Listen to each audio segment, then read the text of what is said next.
Good afternoon. Many thanks to Finn Gra and Alexandra Sendulescu, two students from the Conservatorium who treated us to performances on the organ and saxophone earlier. Welcome, everyone. Excellencies, Governor, Mayor, distinguished guests. Dear colleagues, students, and all the plus ones who have joined us today. Because since this year is all about connecting people, students, staff, alumni, residents of Maastricht and Limburg, and everyone who cares about this university, we have invited members of the UM community in attendance to bring someone along. And we are standing here on historic grounds. On 9 January 1976, Queen Juliana signed the founding charter of our university right here, in the beautiful Basilica of Sint Servaasbasiliek, or as we call it, Sint Servaas. That is why we have chosen to gather here today. To look back together to 50 years of Maastricht University, in the very place where it all began. And this remarkable building has a history that reaches back many, many centuries. As the oldest church in the Netherlands, the Sint Servaasbasiliek has long been a place where people come together at meaningful moments. On behalf of the parish priest of the Basilica, Dean Doutsenberg, the church board of Sint Servaas, and the Servaas community, I would like to once again warmly welcome you all here. And of course, we are deeply honored that His Majesty the King will join us later in the program. When His Majesty arrives, the ceremony will briefly pause to mark his entrance. Today, on the 50th Dies Natalis, the anniversary of our university, we take a moment to reflect. Because as a community, each of us can be proud of these 50 years. At the same time, this milestone gives us confidence to keep moving forward, connected to society, to our city and region, and to one another. Today and throughout all of 2026, this celebration belongs to all of us. So let's enjoy it together.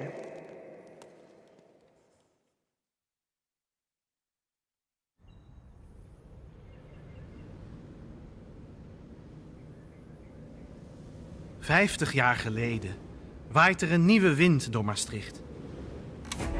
In een stad vol eeuwenoude echo's kiest een groep pioniers voor iets wat nog niet bestaat. Het is niet de opdracht geweest aan deze commissie om alleen maar een medische faculteit te stichten hier, maar een medische faculteit in het kader van een hier te ontwikkelen universiteit. Ik durf stellen dat de vernieuwing die wij nastreven zal bijdragen tot verbeteren van de relaties tussen universiteit en samenleving, met behoud van traditionele universitaire waarden. Nieuwe vorm van onderwijs. Probleemgestuurd. Onderzoekend. Eigenzinnig. Zo begint het verhaal van de Universiteit Maastricht. Met groot genoegen verklaar ik de Rijksuniversiteit Limburg geopend.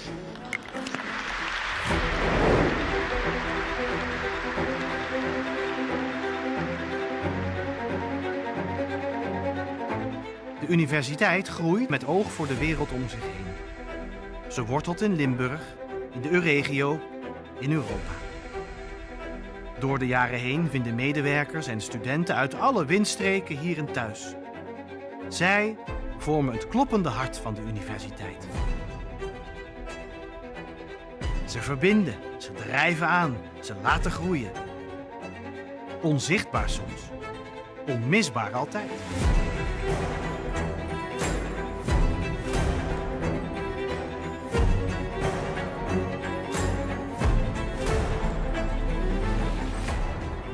De universiteit is een hechte gemeenschap. Een gemeenschap die open staat voor verbinding. Die de straten vult met dromen en nieuwsgierigheid. Waar iedereen telt, waar iedereen bijdraagt. Waar iedereen mee mag bouwen. Van student tot stadsgenoot. Want deze universiteit is nooit af. Samen zorgen we voor een mooiere en menselijkere wereld.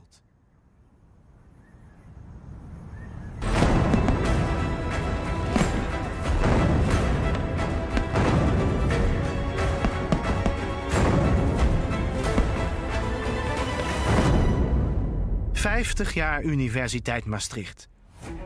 Op naar de 100.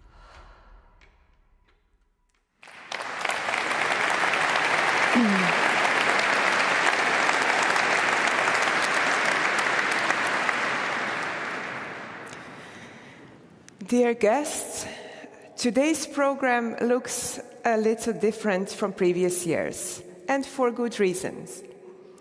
We will be awarding not one, not two, but 3 honorary doctorates.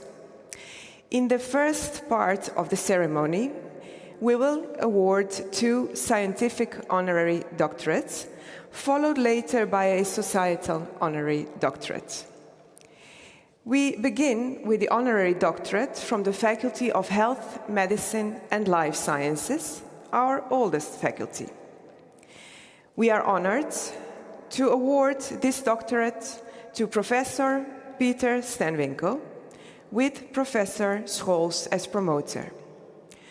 Professor Stenwinkel works across disciplines and connects health to some of the most pressing global challenges of our time. After this first honorary doctorate, we have a very special musical intermezzo. And I won't reveal anything just yet, but I promise you will recognize it immediately. We then continue with the honorary doctorate from the Faculty of Law, which will be awarded to Mr. Roger Cox, with Professor Ollards and Professor Broderick as promoters. Roger Cox's work has helped bring questions of climate responsibility firmly into the legal domain. The honorary doctorate is an exceptional distinction, awarded to those who dare to spark change and open new directions in science, culture, or society. Professor Peter Stenwinkel is one of them. Through his groundbreaking research and pioneering work, he deepens and expands the fields of planetary and climate health.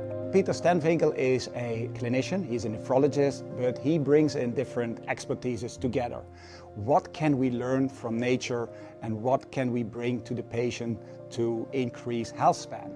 And I give you an example. So an elephant is a very big animal, but it has a lot of cell division, but it doesn't develop cancer. What can we extract from that to bring to the patient and bring to the general public? Peter's approach to science is very broad. He's a real polymath, you can say. Peter has written a very nice book in which he also teaches us actually to live more, to learn more from planetary health. And he's also fairly optimistic in this regard. He once told me that it is still time to change how the world is now declining. And he gives us directions how we could proceed in the future. He's absolutely a fantastic scientist, a very nice person, and I'm very happy that he has received this honor.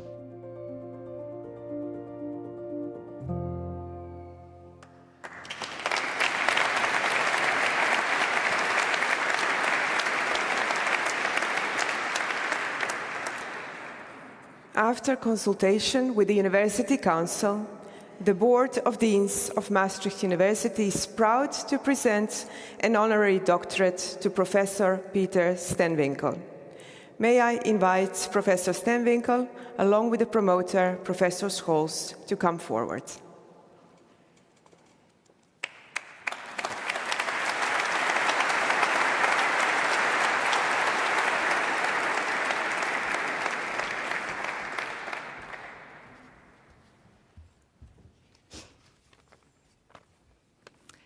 Dear colleagues, esteemed guests, as a clinician and a scientist at the Karolinska Institute, Professor Stenvinkel has fundamentally changed how we view chronic kidney disease. His work shows that kidney failure is not merely a problem of filtration, but a systemic condition driven by inflammation, metabolic deregulation, malnutrition, and accelerated aging. And these insights have changed clinical thinking globally and improved the lives of countless patients. Over the past 50 years, the global burden of chronic diseases, including chronic kidney disease, has more than doubled. At the same time, our planet has warmed by more than 1 degree. Ecosystems are under strain and lifestyles have changed dramatically. And Peter was among the first to recognize that these are not parallel crises, but deeply connected ones. He invites us to learn from nature to inspire healthcare solutions. His message is both scientifically rigorous and hopeful, that by reconnecting human health with ecological health, we may find wiser and more sustainable paths forward. Dear Peter, this vision resonates strongly with our faculty and the Climate Health Institute that we recently established by joining forces of all of our research institutes, the Educational Institute and the clinic. Like your approach, the Institute starts from the understanding that climate change is not only an environmental issue, but a health issue, shaping chronic disease, vulnerability, and inequality.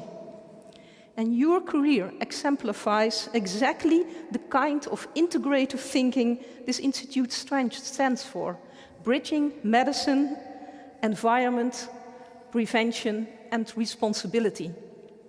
And in recognition of your scientific excellence, your clinical compassion, your pioneering role in planetary health, and your deep alignment with FHML values, you will receive this honorary doctorate.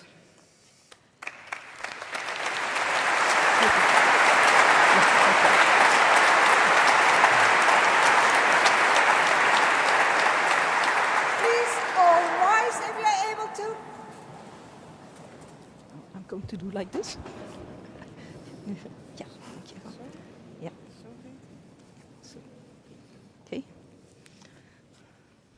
Very easy to have this one. Okay. There we go.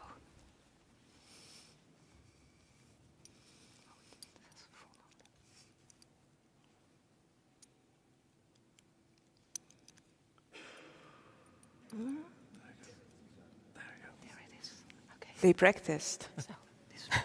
Good luck.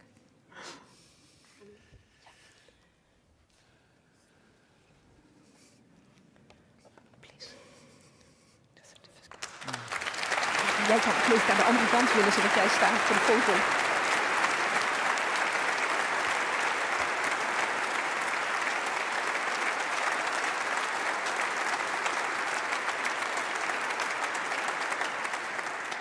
Je moet de formule nog uitspreken.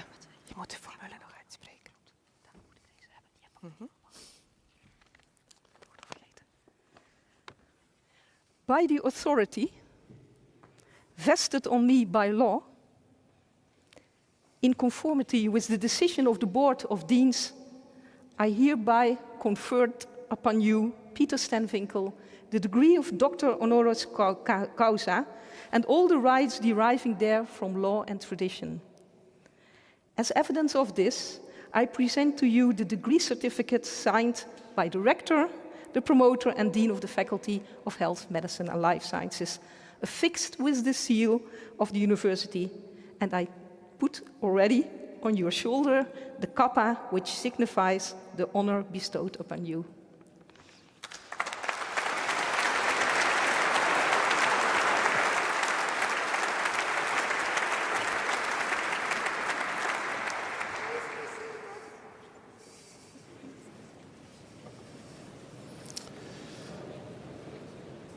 Faculty, distinguished colleagues and friends, receiving an honorary doctorate is an humbling experience. It is also unsettling because you are expected to say something wise, memorable, and preferably in only 5 minutes. I will do my best on at least once of these. I would like to begin with a story from far away, Yosemite National Park in California. I was doing a day hike when I met a park ranger and we began to talk about the many bears in the park. Just talking about these potentially very dangerous creatures felt safe enough. But then the ranger mentioned, almost in a passing, that bears do not pee for 5 to 6 months during hibernation. As a kidney doctor, I can tell you that this is not a casual fact. It is an existential challenge. In my clinical world, if you do not urinate even for a single day, serious conversations begin among doctors. Yet here was a sleeping bear with kidney failure, losing neither muscle nor bone mass, and do not develop vascular disease. Meanwhile, my human patients struggle with exactly these complications despite the best of modern medicine. Standing there in a national park, my medical certainty quietly unraveled. And in that moment, I encountered a powerful insight. Nature knows things we have not yet learned to master. And that insight led me to the field of biomimetics, the study of how nature solutions refined over millions of years can inform human innovation. Nature is our oldest model, measure, and mentor. And once you start paying attention, you realize that nature has been remarkably inventive during evolution. Bats tolerate viruses that devastate humans. Elephants are resistant to cancer. Greenland sharks live their life in a slow motion for at least 400 to 500 years. Giraffes function perfectly with blood pressures that would terrify any physician. And the jellyfish escape death altogether and is practically immortal. We should not forget that nature continuously provides doctors with potent new drugs. The molecule that provides the basis for Ozempic was originally discovered in the saliva of a lizard. There are many libraries of medical solutions in nature. We are living in both the best and worst of times. Medical science has made extraordinary progress, extending lives, reducing suffering. But at the same time, climate change, biodiversity loss, and environmental degradation are accelerating and placing those very gains at risk. And from a medical perspective, I tell you that these are not distant threats. They are already visible in rising burden of lifestyle diseases linked to heat stress, air pollution, and food insecurity. And at the same time, nature offers strategies shaped by evolution under extreme conditions, conditions similar to those we now create for ourselves on the planet. Ignoring studies of such strategies would be a major mistake. In order to find future drugs and health solutions formed during evolution, we must protect biodiversity. Biodiversity is not an environmental luxury. It's the very foundation of human health. Biodiversity supports our food systems, medicines, clean air and water, climate regulation, and psychological well-being.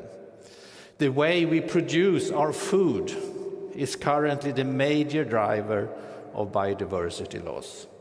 Food is the single strongest level to improve human health and environmental sustainability. A radical transformation of the global food system is urgently needed, and the responsibility does not lie only with governments or institutions. It lies, quite literally, on our own plates. The growing intersection of climate change, health, and inequality tells us that siloed thinking and research no longer works. Future researchers must collaborate across disciplines, communicate with society, and manage uncertainty. And remember, it is only when a university lives the change it teaches, transformation accelerates. I see this honorary doctorate as a recognition of the importance of connecting the dots between nature, the environment, and medicine. And if you ever doubt that solutions do exist in nature, I invite you to remember this.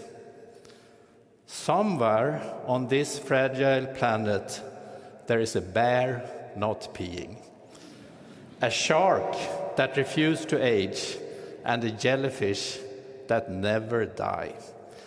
Nature has been solving complex medical and environmental problems for millions of years. The question before us is whether we are ready to use nature's intelligence in science and start to connect the dots before it is too late. I'd like to thank Maastricht University, my friends here, Leon Schörgers, Tilman Hacking, Jerome Koman, and Annemie Scholz. Thank you.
It's a great honor for my orchestra and the Maastricht Star and for me to play here this afternoon in this beautiful church. It's very special for me to be here in this church because my whole youth I was a member of the church choir. I was the highest soprano. With these fantastic festivities, ladies and gentlemen, we are going to play now for you the most festive music ever composed.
I told you.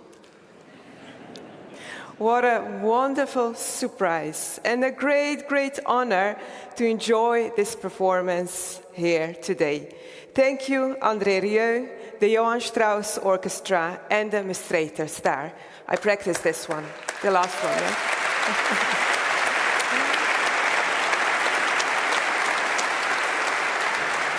An honorary doctorate is a symbolic bridge between academic life and society. It honors those who deepen public debate and dare to accelerate social progress. Roger Cox is one such voice. Through his pioneering legal work, he secured a lasting place for climate justice in global legal and academic discourse. What Roger did was revolutionary. He used existing legal principles like tort law and human rights law to tackle the global problem of climate change. He did the first successful climate case against a state in the world, and that success spawned hundreds, if not thousands, of other cases. Roger showed that tackling climate change is not a political choice, but a legal duty. And that's his contribution, I think, that he made clear that it's just not a debate, but already an existing framework of rules. Roger is a perfect example of how one person can make a difference through hard work, focus and determination. He's an outstanding lawyer, he's a strategist, he's a concerned citizen, he has a deep love for nature and all living beings. He's driven by love. Roger is an excellent lawyer, a very good strategist and a very nice colleague.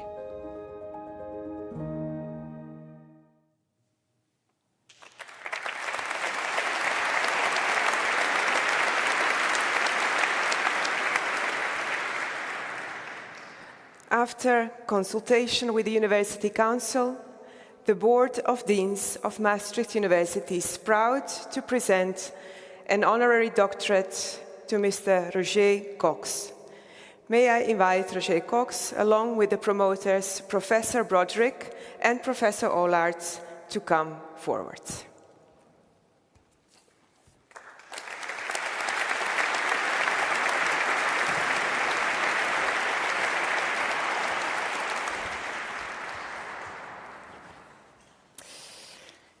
Mr. Cox, we would like to congratulate you with this honorary doctorate that you received today for your valuable and excellent contribution to climate justice.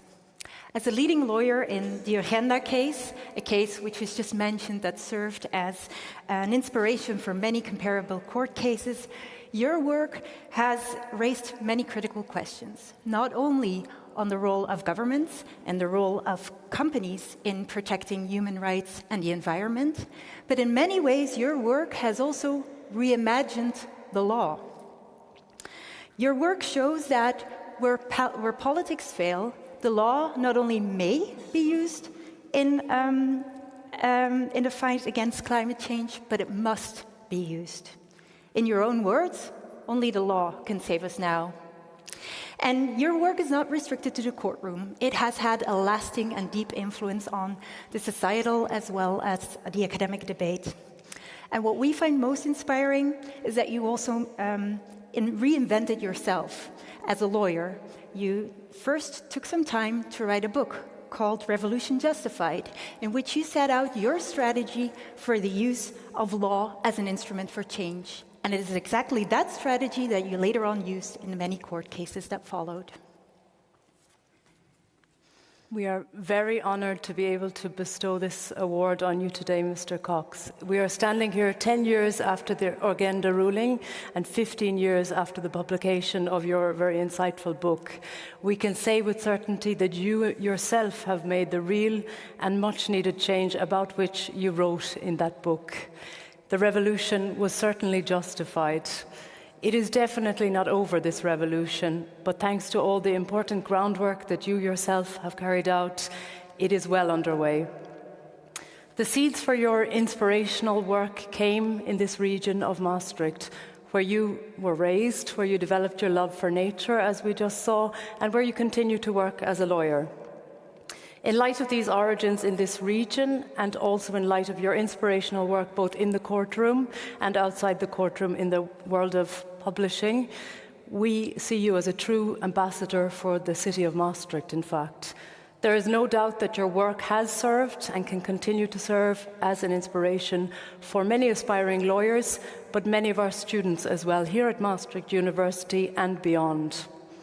To conclude, we hope that this honorary doctorate can serve as a boost for your very worthy cause in the fight for climate justice. We want to wholeheartedly thank you and congratulate you for all of your work, and to extend our warm congratulations to your family and to the team at Paulussen Advocaten on the occasion of this worthy achievement. Thank you.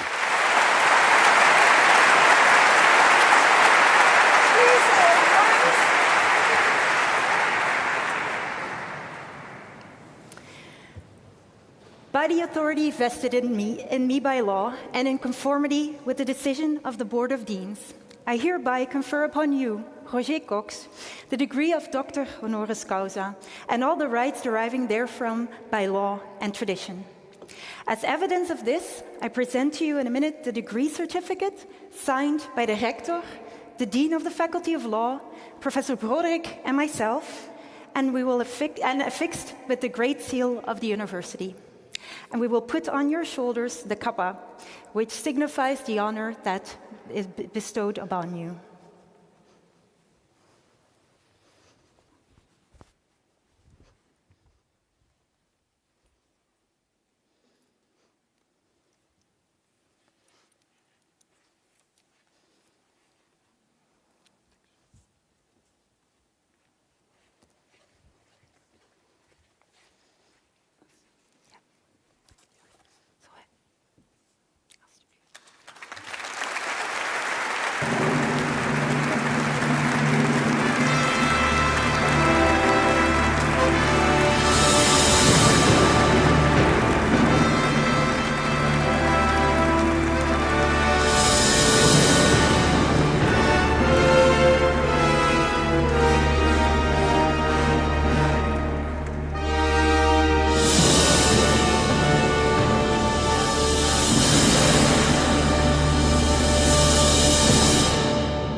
Excellencies, esteemed Rector Magnificus, members of the Board of Deans, esteemed promoters, ladies and gentlemen. It is a great honor to accept the honorary doctorate bestowed on me today, and I wish to express my gratitude to Maastricht University and to Professor Olaerts and Professor Broderick for promoting me, and to Professor Smits and the legal faculty for nominating me. I would also like to thank a few other people, but will do so at the end of my short talk. Allow me to take you back in time to 1988, to the United Nations Climate Conference of that year. At the end of this climate conference, a joint final statement was issued by the participating countries. The statement warned that the ultimate consequences of the use of fossil fuels could only be surpassed by the consequences of a global nuclear war. Thus, governments and industries were called upon to move away from fossil fuels. Today, we have to conclude that we have not succeeded. The average temperature of the Earth has now risen by 1.3 degrees Celsius. And as a result, severe forest fires and floods have become commonplace worldwide, as have prolonged heat waves, droughts, and other extreme weather events. Without drastic intervention in the fossil fuel sector, global warming will continue to rise to an increase of about 3 degrees Celsius this century alone. And this is a level of warming whose consequences could indeed only be surpassed by those of a global nuclear war. Climate change and a nuclear war are both extraordinary dangers and of a much more serious nature than other threats such as conventional wars, pandemics, and economic crisis. However, many people find it difficult to imagine that climate change, like a nuclear war, is truly on a different scale. And this is understandable, because we are still far from seeing the consequences of today's increased CO2 concentration. It is because land surface, oceans, and ice masses react very, very slowly to an increase of CO2 in the atmosphere. And this inertia means that many climate impacts happen with a delay of decades or even more. And as a result, we will only begin to experience the real consequences of the CO2 emissions to date in the second half of this century. Climate change is therefore a slow, insidious, and latent force, but one that will slowly result in a global destruction comparable to that of a nuclear war. If a global nuclear war was like falling into a bath of boiling water, then climate change is like being stuck in a bath that is slowly getting hotter and hotter on its way to the boiling point. And that boiling point is inevitable unless the fossil fuel tap is turned off as quickly as possible. The good news is that we surely can phase out fossil fuels. Sustainable solutions that benefit all of us are available.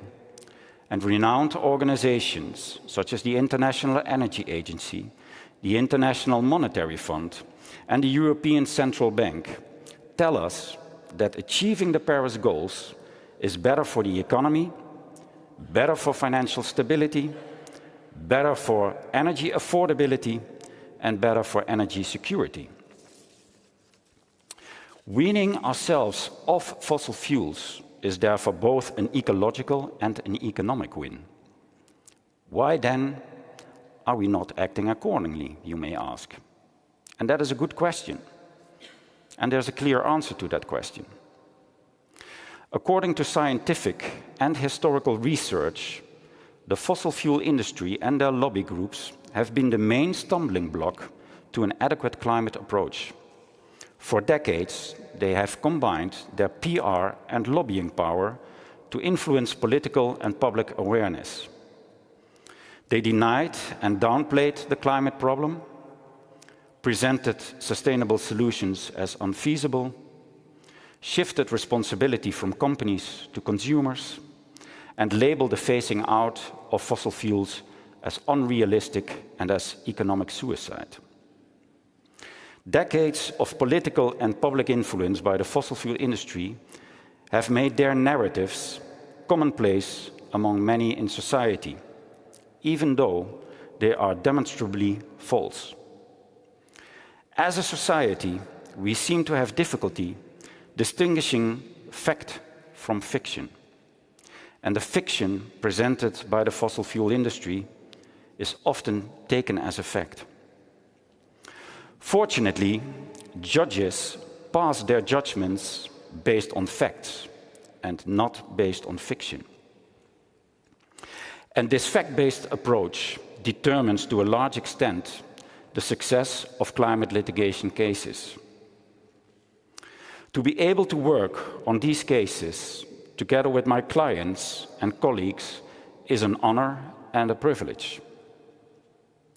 At the same time, it is only fair to say that it is mentally demanding work.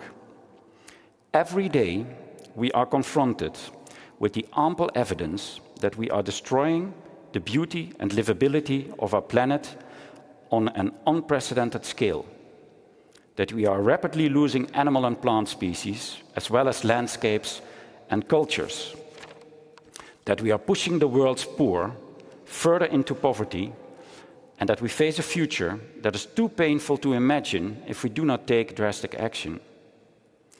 And this daily confrontation with what we are losing and are in danger of losing affects us deeply. But at the same time, it is good to be moved by what is being lost.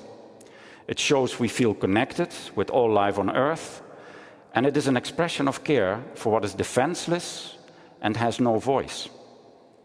Nature, the poor, children, and future generations. They need our protection the most, and their needs are worth fighting for every day. This insight helps me to continue this work with full and utter commitment. And the honorary doctorate from Maastricht University also strengthens my determination to continue this work. It's an honorary doctorate that I accept with great gratitude, but also with great humility, because I do not do this work alone, but with highly socially engaged organizations such as Milieudefensie, Agenda, and the Belgian Association Klimaatzaak, and with the highly committed and knowledgeable colleagues from my climate litigation team, Mieke Rij, Funs van Diem, and Pim Heemskerk. Also, I would like to thank my law firm, Paulussen Advocaten, that has supported me on my road towards climate litigation since 2007. And last but not least, I would like to thank my wife and children who give me the greatest possible support every day to continue doing what needs to be done. Thank you.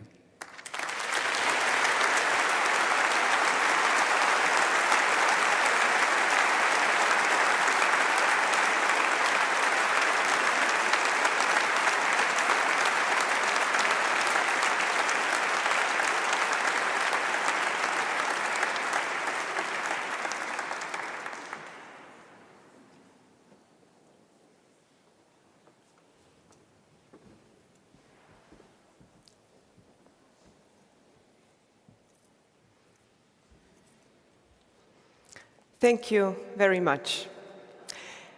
Dear guests, earlier today I had the pleasure of awarding the 2025 Bachelor's Student Prizes to 18 bachelor students during a dedicated ceremony. Through short videos, their supervisors gave us a glimpse into the students, these topics, and of their work, and it was impressive. Now, alongside these bachelor's student prizes, Stichting Wetenschapsbeoefening UM annually honors 1 or 2 master students from each faculty for outstanding academic performance. The distinction recognizes the quality of their thesis and includes a €500 prize and an official certificate. And we are proud to introduce the 8 recipients of the 2025 Master Students Prizes.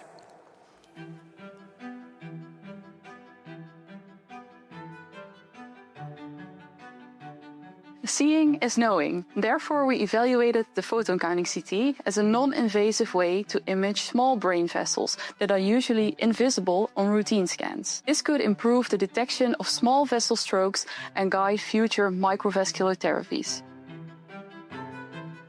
My thesis explores our internal displacement and tenure insecurity in the Philippines, where this is a serious issue, affect people's ability to integrate into society. Using national survey data and expert interviews, it offers evidence to support durable policy solutions for communities at risk of repeated displacement. After a heart attack, every second counts. I developed an AI method that can early foresee the level of brain recovery with just 24 hours of data. AI is here to stay, so it's up to us whether we live for it or let it help us live better. In today's digital age, investors increasingly turn to social media to interpret financial information. This raises the question of whether such information can actually lead market outcomes or merely reflect them. In my research, I identify initial evidence that such information merely reflects market movements, but rarely leads them. Alzheimer research mostly focuses on one part of our brain when investigating cognitive decline, the hippocampus. But have you also heard of the mammillary bodies? I showed that changes in this tiny area can predict cognitive decline in individuals at risk, which could help to spot the disease sooner. I created a new way to measure how strongly people follow social norms. This helped me show how changing norms about the radical right in Germany created a cycle between what voters want and what parties offer, turning hidden sympathy for the AfD into open support. A few US companies currently dominate AI, but what's the role of Europe and smaller companies? My research explored novel empirical data, interviewed AI experts, and also reviewed gaps in EU competition law which could make the EU lag behind in the AI race. I developed a predictive model to estimate cardiorespiratory fitness without the need for intensive testing on bikes like these. Because fitness is an overall marker of health, this helps health professionals assess risk more easily. Wow.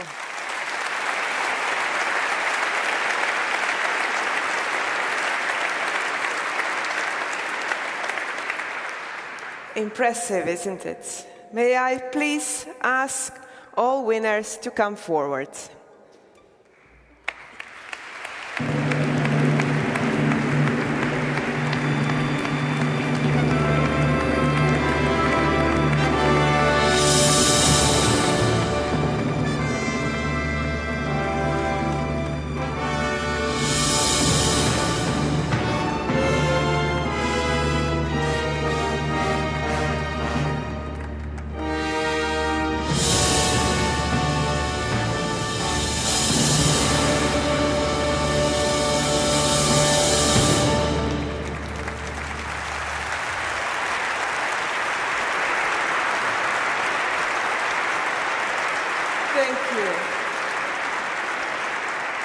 This really is a moment of fame, right? If you are introduced like that. So it doesn't often happen, so enjoy it.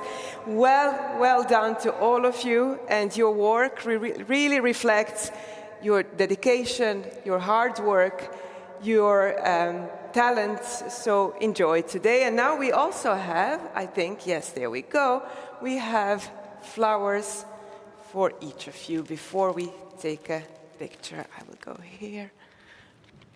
Congratulations, Yannick. Congratulations, Tim. Jona.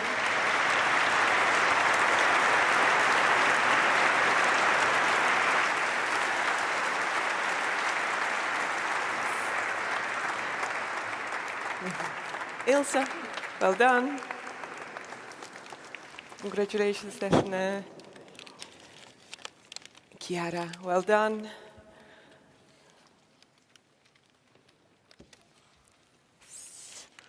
Adolfo, congratulations, very well done. And last but not least, Anna, congratulations.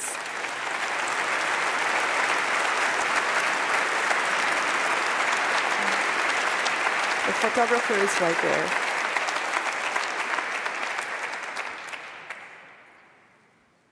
Yes, please. Well done. We are really proud of you. We're proud of so much talent at our university.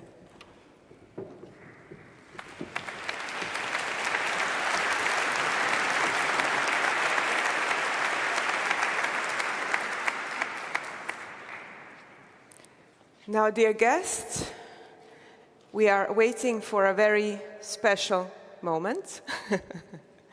I'm waiting for a sign for our president, our mayor, our governor, and the dean of Sint Servaas to move to the entrance of the Basilica to welcome our special guest, His Majesty the King, as our guest of honor. Together, we will follow on the screens the arrival of His Majesty the King outside the Basilica, followed by the signing of the Basilica's commemorative document. I kindly invite you to rise if you are able to at a moment His Majesty the King enters the Basilica to join us.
blij dat u even tijd had vandaag.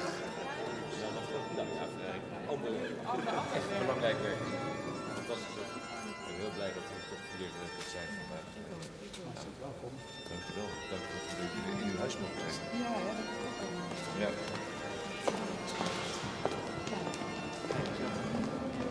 Is dat de laatste?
Welcome, Your Highness.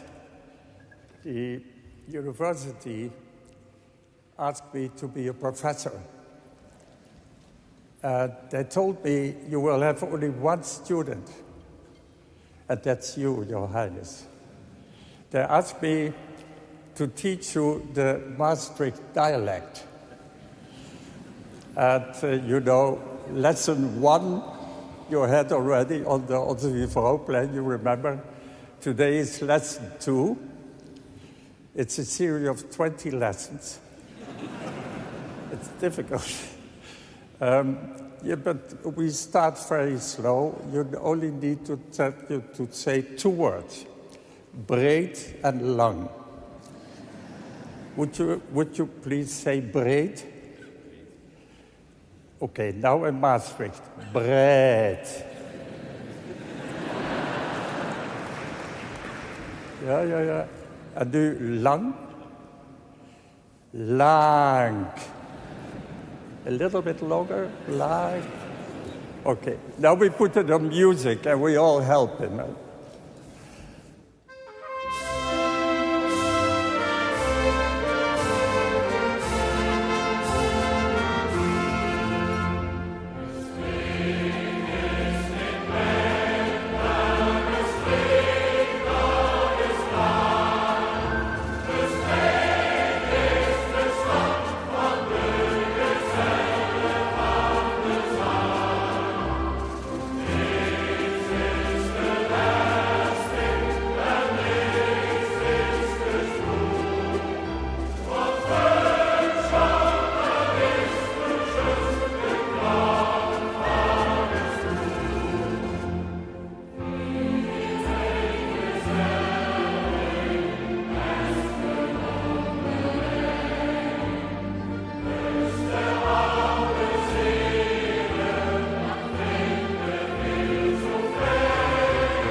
Welcome, Your Majesty. We are very honored by your presence and warmly welcome you to this celebration. And thank you, André Rieu and the Johann Strauss Orchestra. It was a perfect choice to play the coronation waltz with our king among us.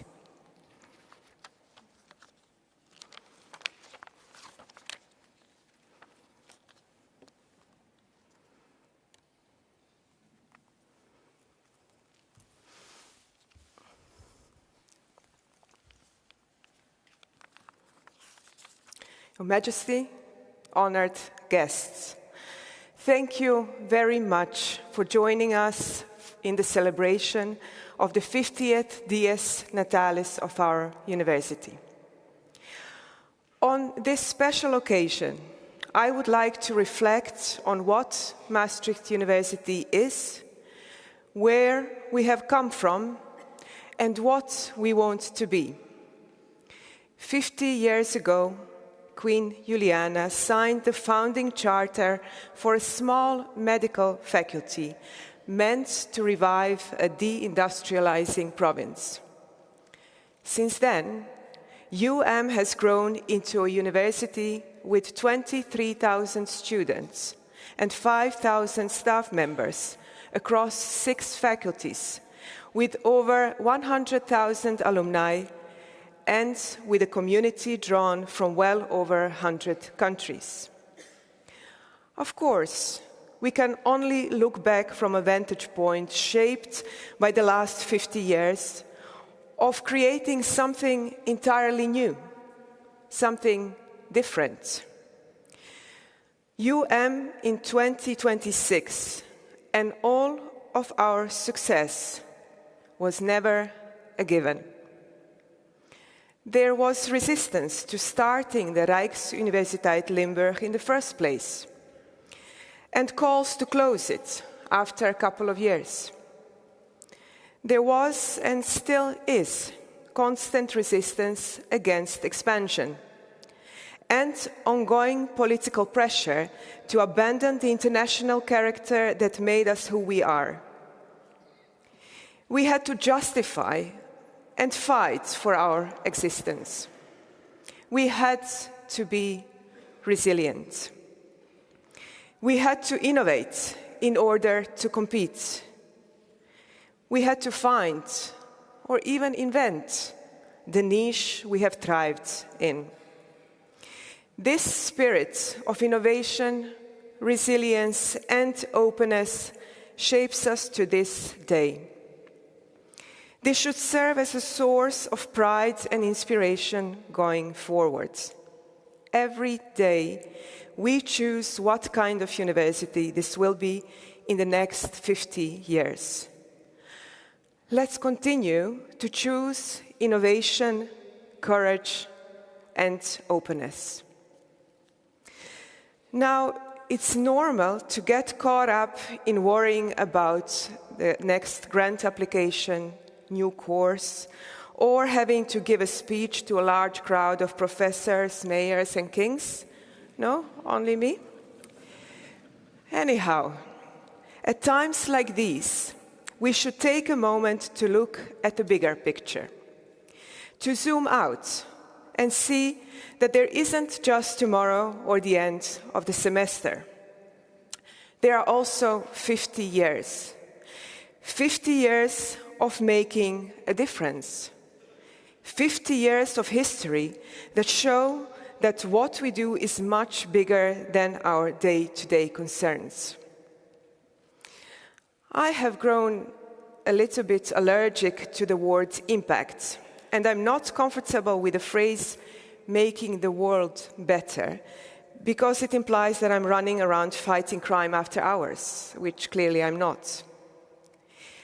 Making connections is the phrase I prefer for our university. We are an integral part of our region and our city. And we are an integral part of many lives. connects our highly diverse community. And it connects academia and the society we ultimately serve. Connecting with and giving back to society does not just mean finding useful applications for research results. It means taking the challenge people in our region face as the inspiration for research and education in the first place. Impact follows naturally, from health interventions to initiatives on economic development, heritage protection, or cross-border collaboration. And let us not forget all the alumni who have discovered their talent, passion, and purpose here. All of them make a difference, whether they are lawyers, teachers, civil servants, or have started companies. has preserved and filled with life many historical buildings here in Maastricht. Many cultural institutions, cafes, and shops have emerged or have been kept alive thanks to the thousands of young people we have brought to the city. And beyond Maastricht, a regional network of innovation, entrepreneurship, and industry has evolved, such as the Brightlands campuses in Sittard-Geleen, Venlo, and Heerlen. is also a global ambassador to Limburg's culture. At any given time, a grandparent in Portugal, Canada, Indonesia, or Ghana is Googling fly.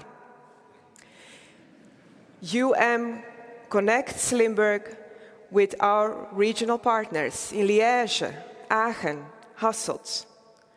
Our academic networks, such as Young Universities for the Future of Europe, as well as our alumni, connect Maastricht with the entire world. I have already confessed to my queasiness around grandiose language. But as you can see, already embodies the values of a fifth-generation university.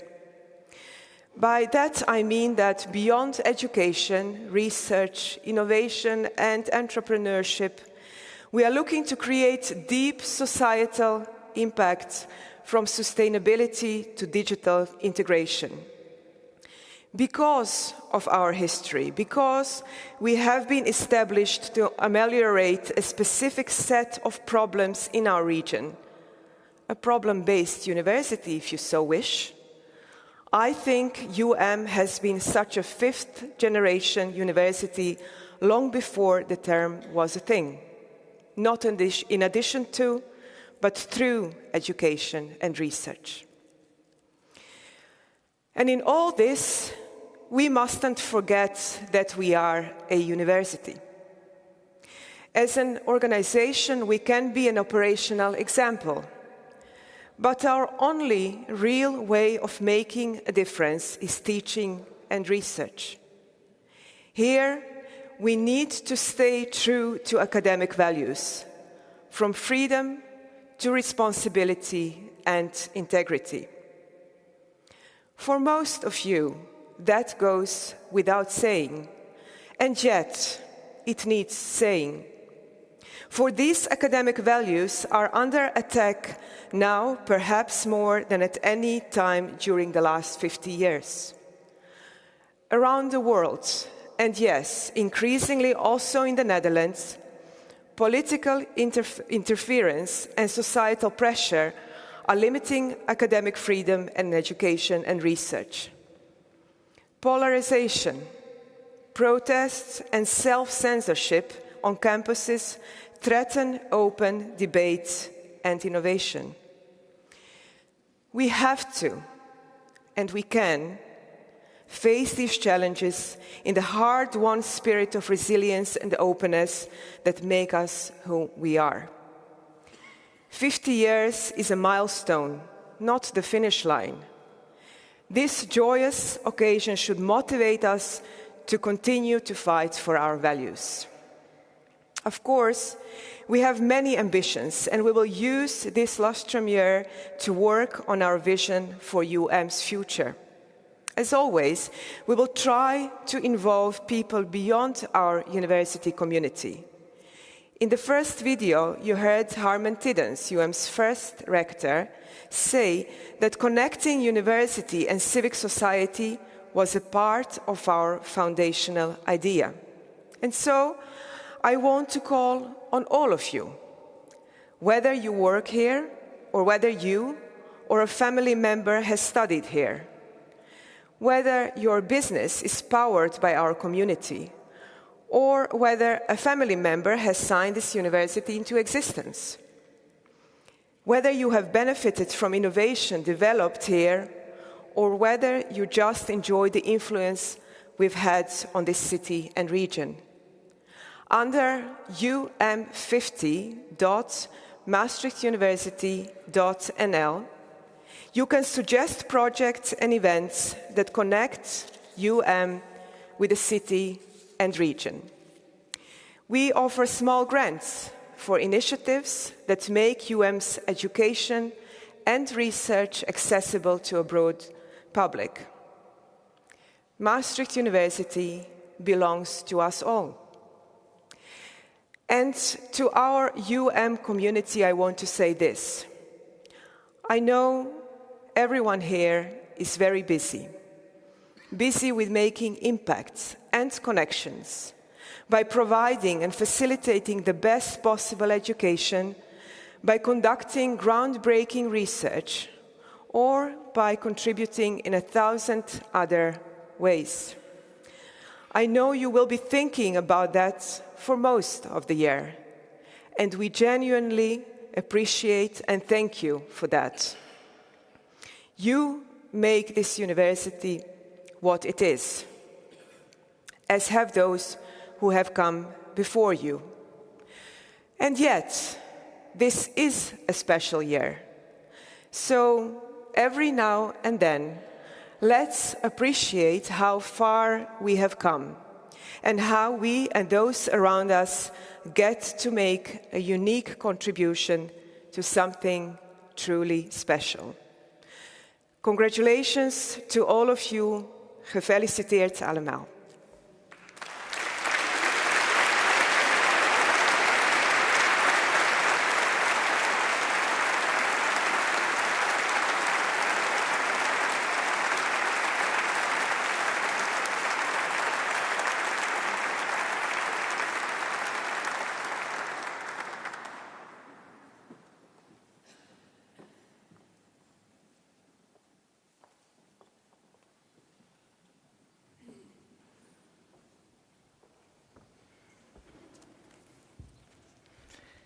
We now move on to another very special moment in this ceremony, the awarding of the honorary doctorate for societal achievements. And after consultation with the University Council, the Board of Deans of Maastricht University, we are very proud to present an honorary doctorate to Mirjana Spoljacic-Egger, President of the International Committee of the Red Cross. Through her leadership, the Red Cross is able to carry out extraordinary work at the moments when it matters most. Impartial, principled, and active both across borders and close to home.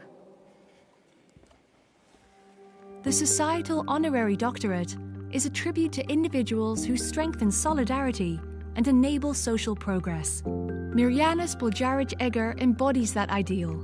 After decades of diplomatic and international experience, she now leads the International Committee of the Red Cross as president, at the forefront of global humanitarian action. Her vision, expertise, and compassion give direction and momentum to this essential work. The ICRC becomes active in times of conflict. Organizations like these are important because they are neutral and have access to both parties involved in a conflict. The ICRC has the same basic fundamental principles as the Red Cross.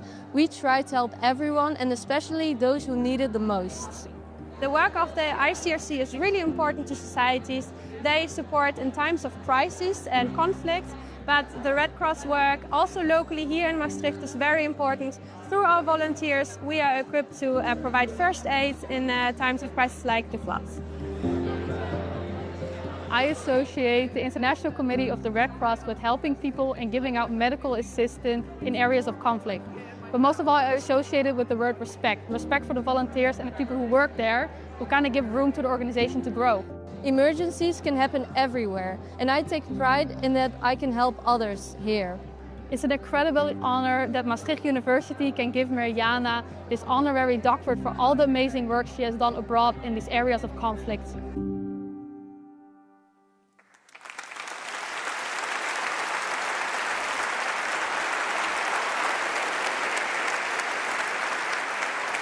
Please, may I invite you to come forward?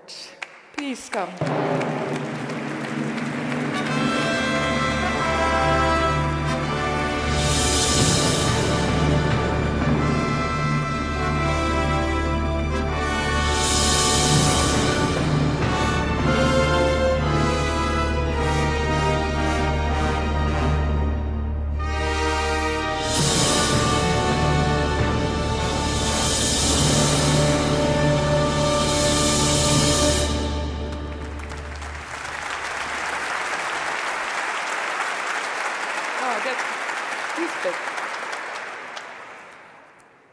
Ladies and gentlemen, dear Mirjana, in a world where armed conflict is once again on the rise, where humanitarian principles and legal norms are too often ignored, bent, or deliberately violated, moral leadership is no longer an abstract ideal.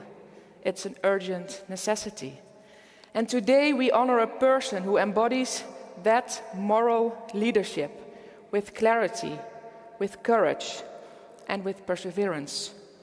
Since 2022, as president of the International Committee of the Red Cross, you have stood at the forefront of the global effort to protect human life and dignity in times of war.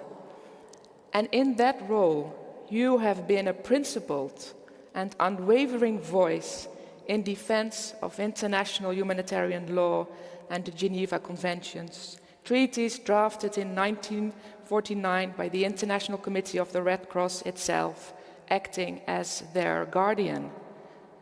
And your leadership did not emerge overnight. It is grounded in decades of service to multilateralism and diplomacy.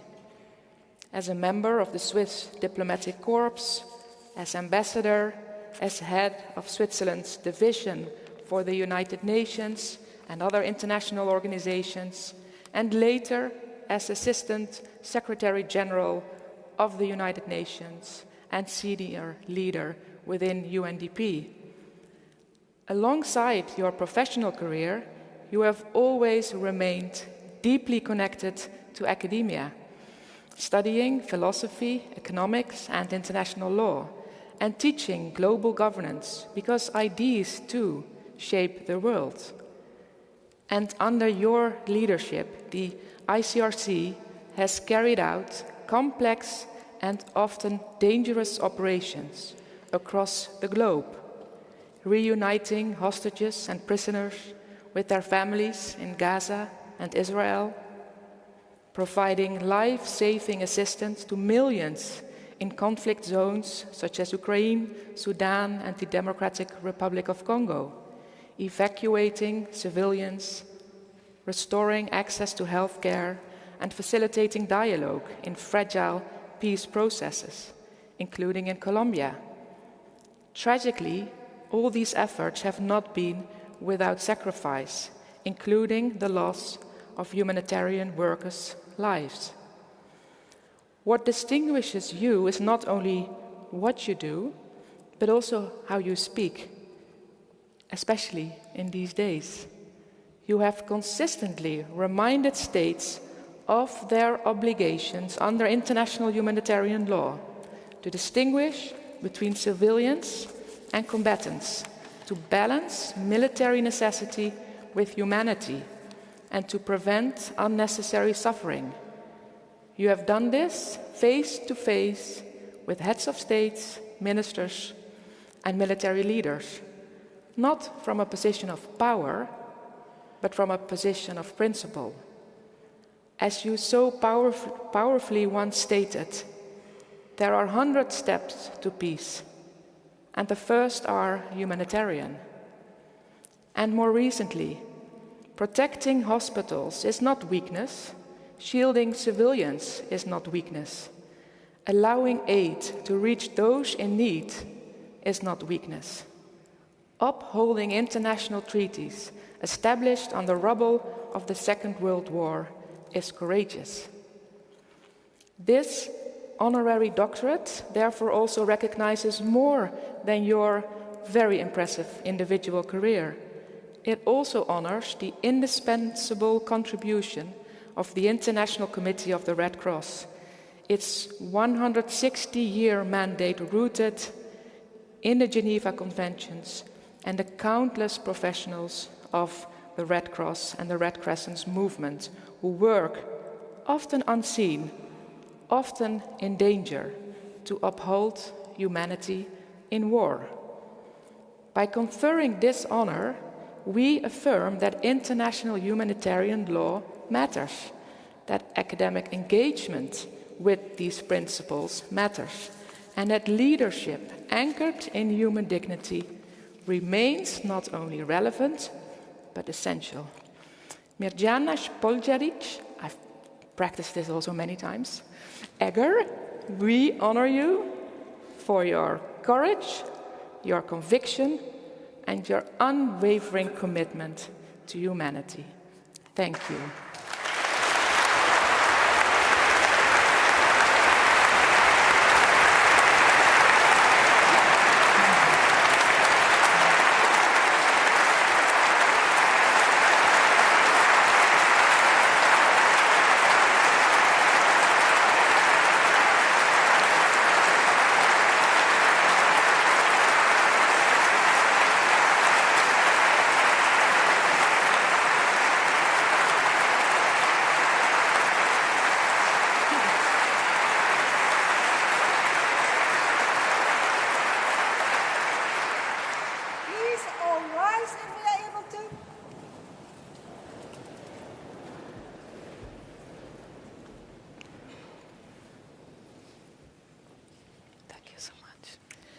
By the authority vested in me by law and in conformity with the decision of the Board of Deans, I hereby confer upon you, Mirjana Spoljaric-Egger, the degree of Doctor Honoris Causa and all the rights deriving therefrom by law and tradition.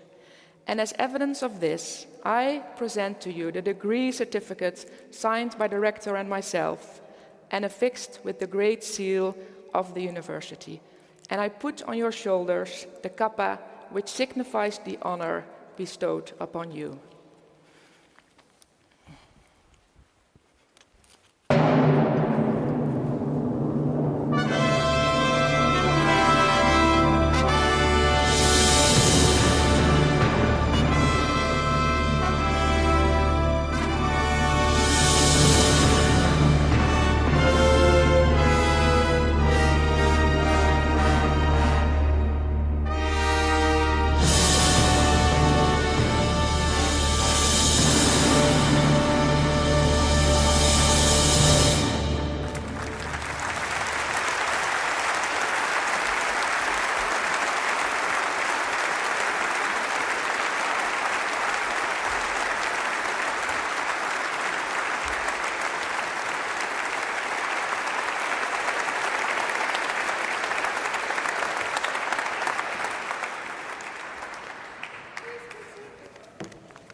Your Majesty, Rector Magnificus, President Lechet, Mayor, Governor, dignitaries from government, academia, and beyond, dear students, and dear friends of Maastricht University.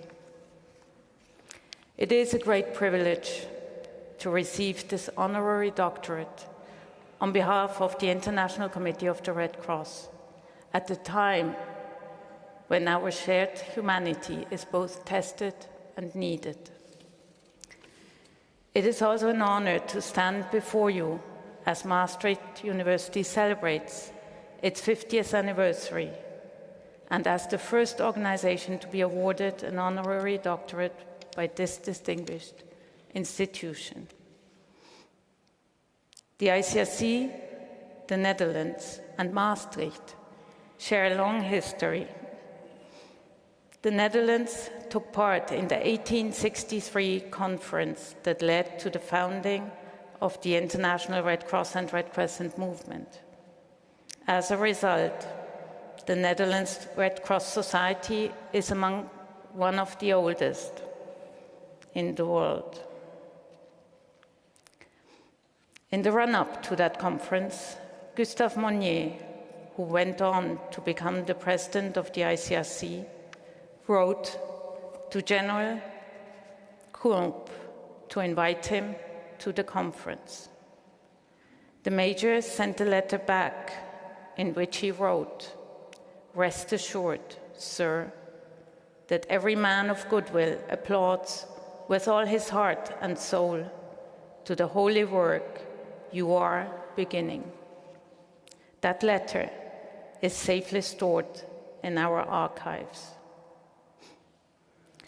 1 year later, the Netherlands was among the original 12 states to sign the first Geneva Convention in August 1864, which made it compulsory for armies to care for wounded soldiers, regardless of what side they fought on.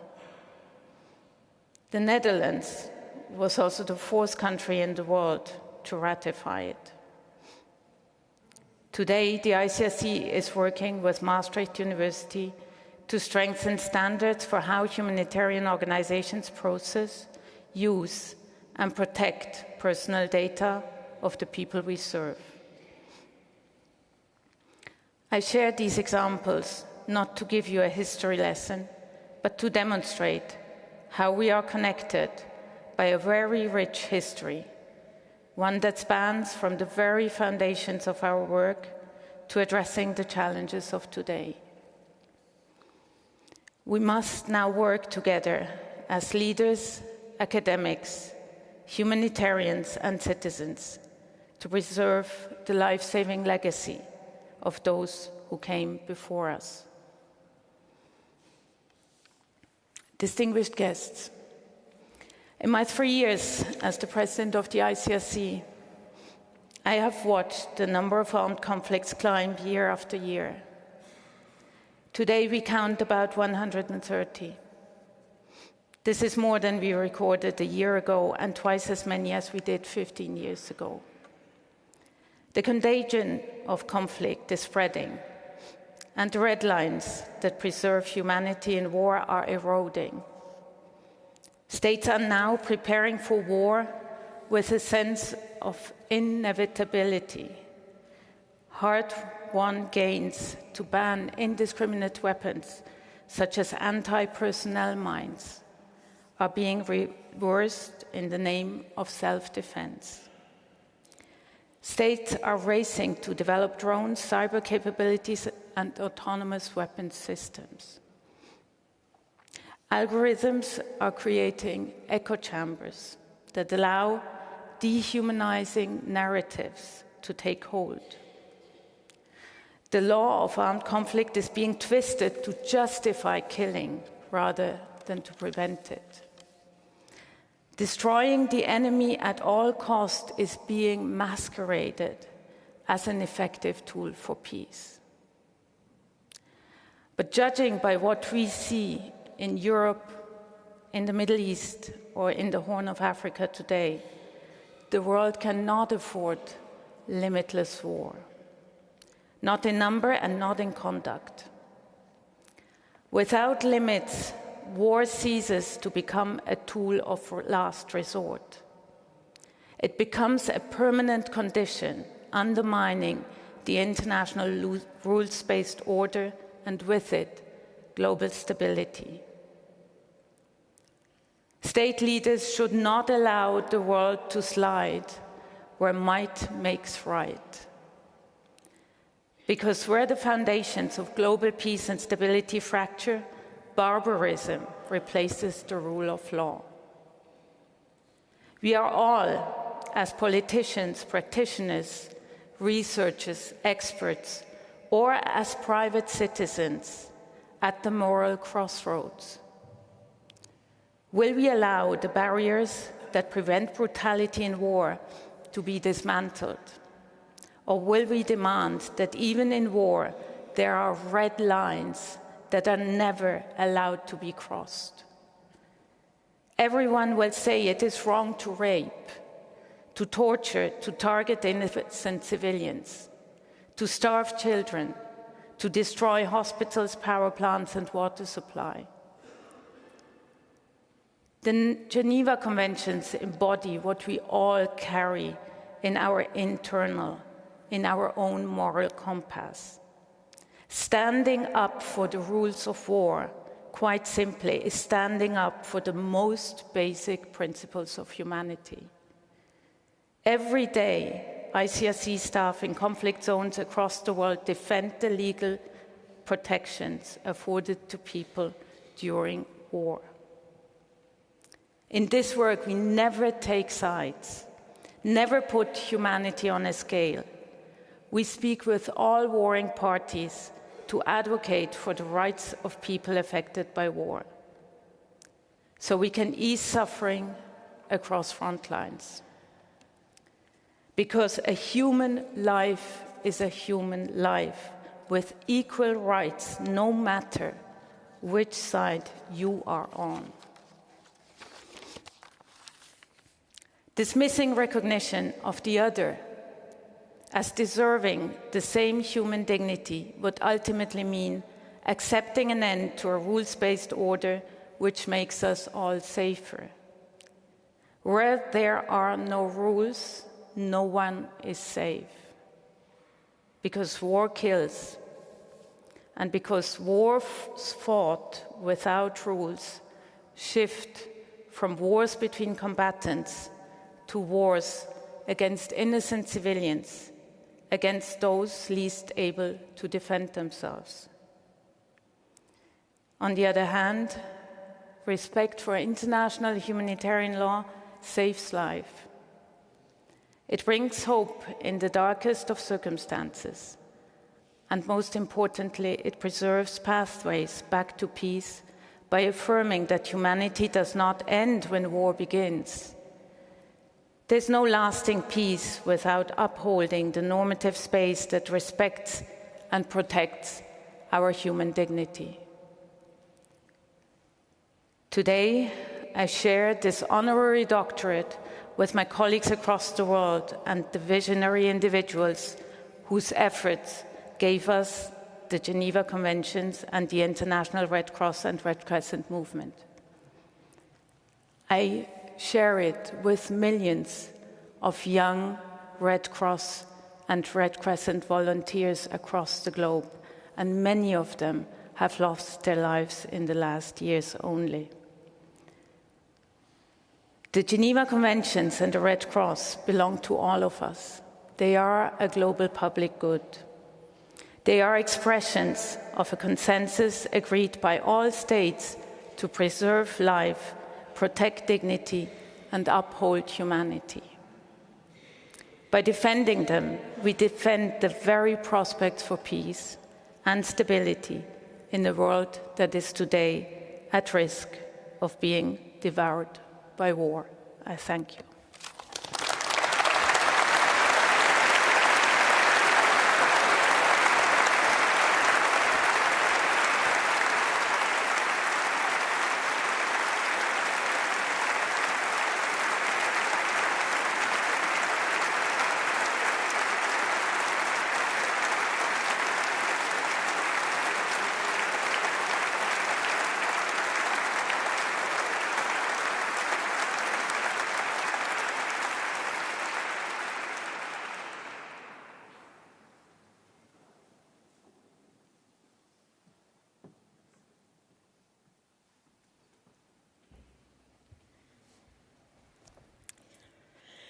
Today, as chair of the jury, I have the honor of presenting the Dissertation Prize.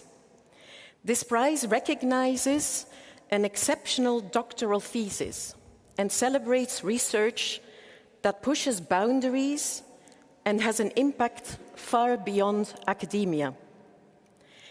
The award, made possible by the Nanne de Vries Professors Fund, includes a prize in the amount of €3,500 and a beautiful sculpture. The Dissertation Prize is awarded alternately to the Randwijk and inner city clusters of faculties. This year, the prize goes to the Randwijk cluster, including the faculties of Health, Medicine and Life Sciences, Psychology and Neuroscience, and Science and Engineering. 4 dissertations were nominated after a pre-selection by the faculty boards. After careful review and deliberation, the jury reached a unanimous decision. The 2025 Dissertation Prize is awarded to Dr. Uyen Chao Nguyen from the Faculty of Health, Medicine and Life Sciences for her dissertation multimodality imaging in cardiac resynchronization therapy.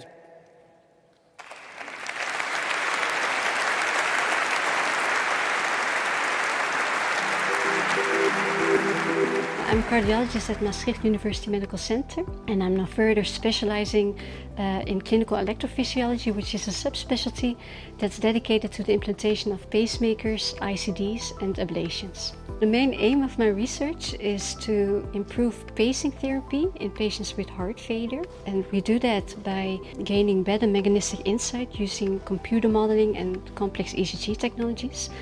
Not every patient is the same, so our research provides more insight why patients do not respond very well to pacing therapy, but it also gives us information on how we can improve or tailor the treatment to the individual patient. One of my favorite innovations is we developed a 3D model that we could really show the implanted cardiologist on how to implant the pacemaker. So it was really from technical development to clinical application. This PhD research was also some kind of a reflection of my own personal path. So I started out as a clinical technologist, as an engineer, and later on I decided that I wanted to become a clinician, which I am today.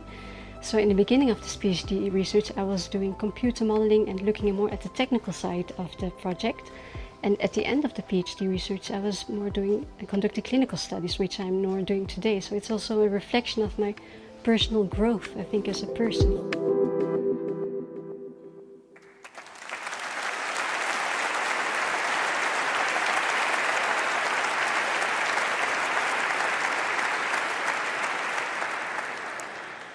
Dr. Nguyen Chao Nguyen, may I invite you to come forward?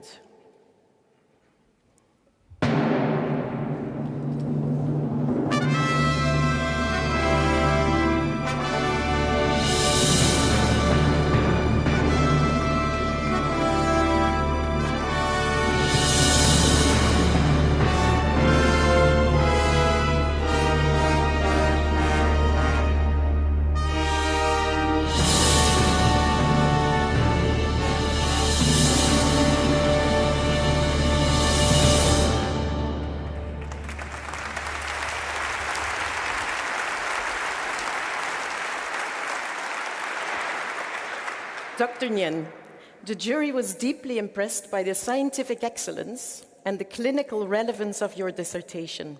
The work not only advances science, but it also makes a real difference in people's lives. And that is why this prize is so well deserved. Congratulations.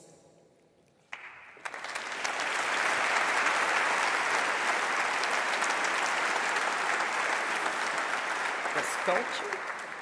This is sculpture. Let's give it here. Thank you. The prize. And then the flowers. Can I get one of these? Yeah.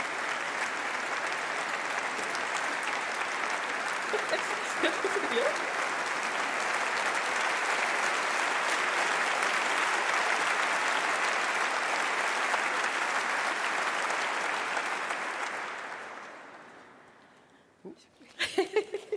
It's a lot. Wait, let's shift. Yeah, Dr. Nguyen, could you briefly tell us what this prize means for you? And I will keep it.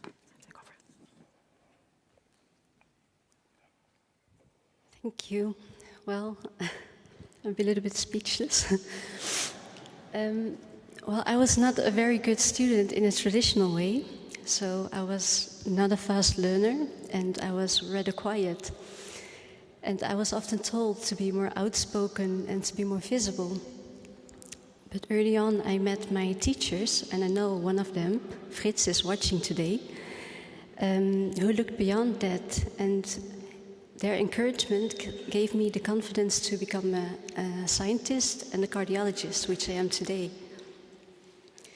And there were often moments when I was not really sure what I was doing or which way to go. And there were times when I also felt that I was wondering whether my work was good enough.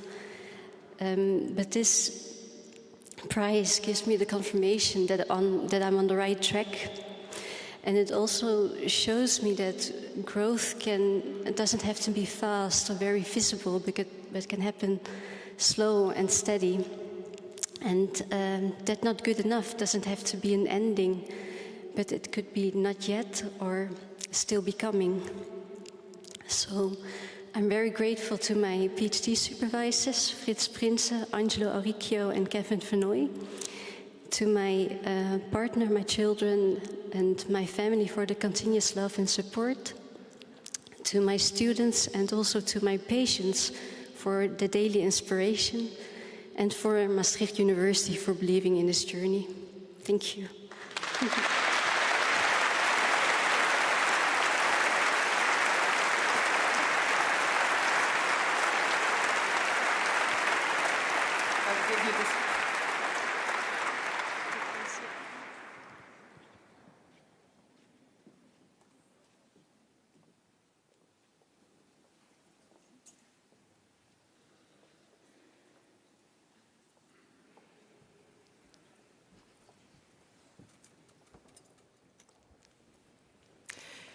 Dear guests, education runs through everything we do as a university.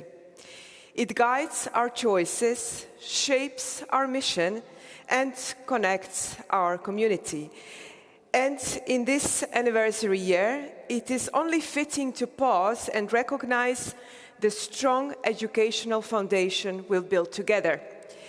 And that brings us to the Wienand Wijnen Education Prize, an award that celebrates colleagues who have made an outstanding contribution to teaching and learning at our university. According to the jury, the nominations clearly demonstrate that even after 50 years, the educational model pioneered by our university remains vibrant and forward-looking. As the university that introduced problem-based learning, we continue to lead in the innovation and educational vision and practice. Colleagues, both individually and in teams, keep advancing our education in ways that reflect who we are and what we stand for. I am very proud of that. So let us now discover, because it is a surprise, together, who this year's winner is.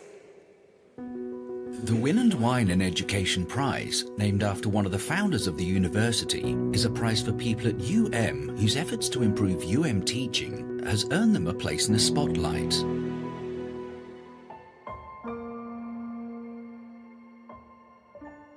We nominated Nicole for the Wienand Wijnen Education Prize because she is among the most inspirational educational leaders we have ever seen in this faculty. I think she's someone who really implements the CCCS principles on all levels. So from her own sort of tutorial groups all the way to the curriculum reform of the European Law School and thinking about how can we best implement the CCCS principles across the entire curriculum. One of the most remarkable things about the European Law School reform that Nicole leads is her vision. It's a vision on the translation of Maastricht's problem-based learning and the CCCS principles into education, but also into how students learn. So she is involved, for example, also in the furniture that we place in rooms and how students sit in a room in order to foster collaboration and to make sure that students really engage with each other in the learning process. Nicole's impact on education at UM is for me both transformative and kind of traditional. She manages to take the core values and the philosophy that as a faculty and as a university we have always had, but she then manages to also transform those and take them into the future with her vision. To do so in a way that is at the same time kind and clear, I think that exemplifies Nicole for me. She proceeds on an evidence-based basis. And that means that she really thinks about her vision, but also how to translate her vision into concrete proposals. So I do think that Nicole really exemplifies, demonstrates, and shows how the core values of can be implemented in a program, and I think in that way she can serve as an example for other faculties and other programs. Nicole, congratulations with this honor. It is so well deserved. Congratulations so much. I think this is so fantastic and so well deserved, and as you know, I really have learned a lot from you.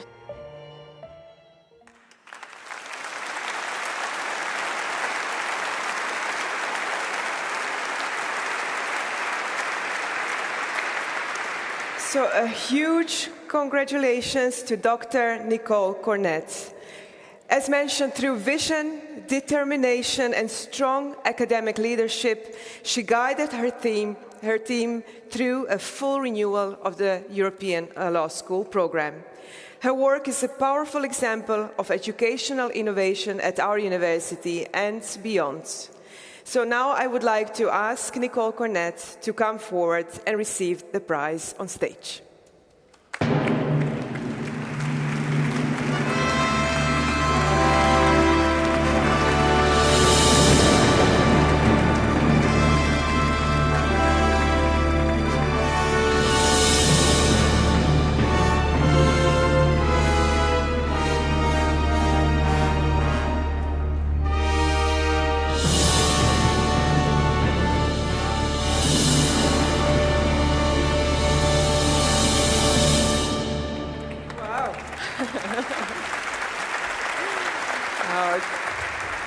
Dear Nicole, I hereby award the Wienand Wijnen Education Prize for this year to you. Very well done. We have a beautiful little sculpture. There you are. Now let's see how you are going to do this. There you go. We do it for the... we will keep it together. I will keep your flowers, and then we will take a picture. There we go. Congratulations.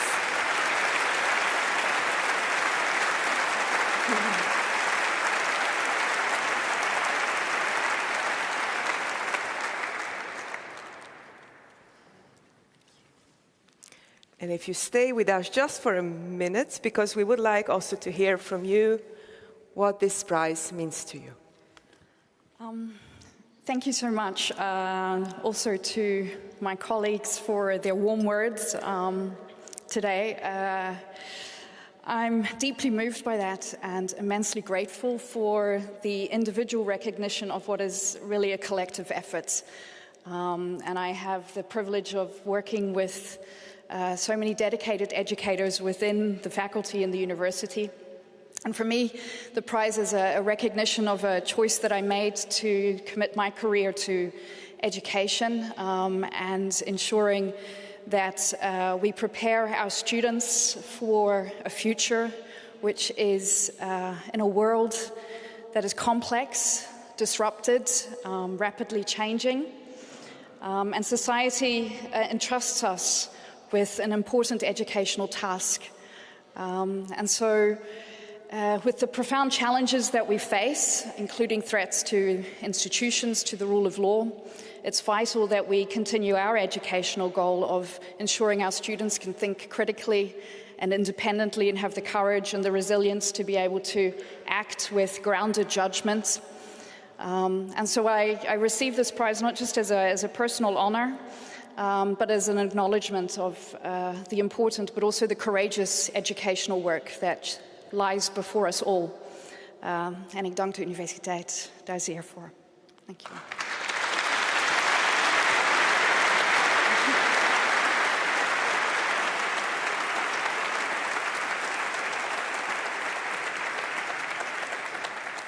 Thank you, and congratulations once again, Nicole. Now, I mentioned it already a few times. This is a historic ceremony, and one we will certainly remember for at least the next 50 years.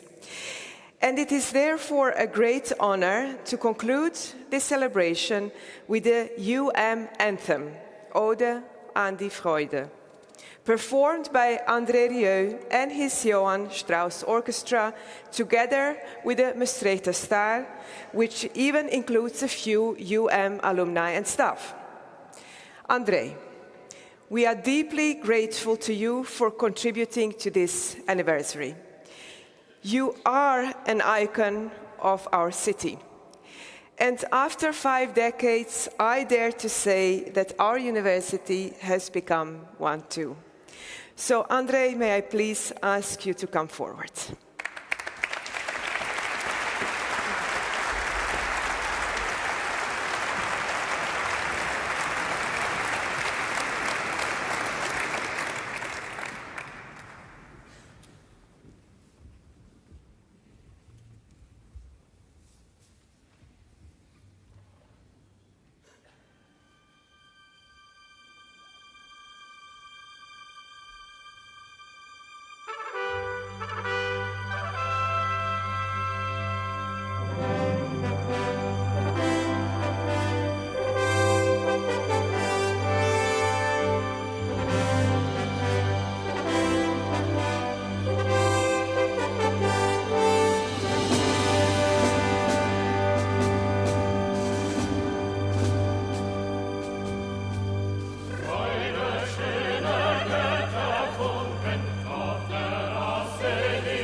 What a festive closure of this wonderful celebration. Thank you so much.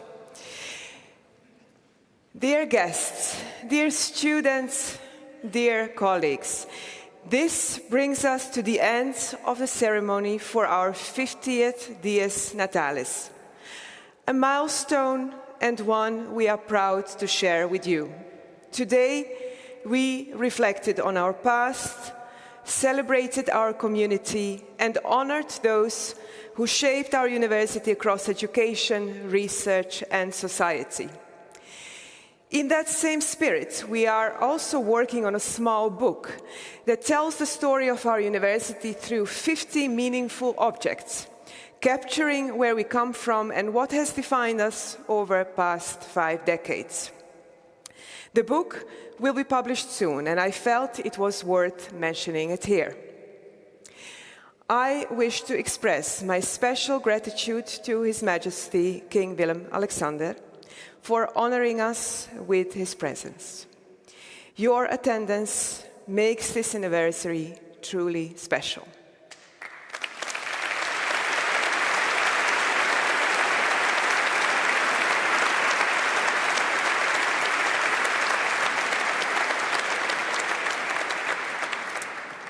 I also wish to express my appreciation to Dean Doutsenberg and the Sint Servaasbasiliek for their gracious hospitality today. And I think they also definitely deserve an applause.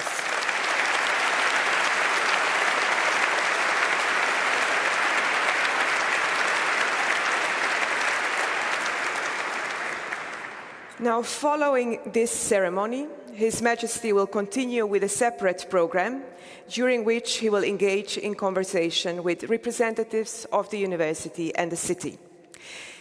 Thank you all for being part of this festive day and for the energy, ideas, and dedication you bring to our university every single day. Before we conclude, I warmly invite you to join us for the reception at Minderbroedersberg.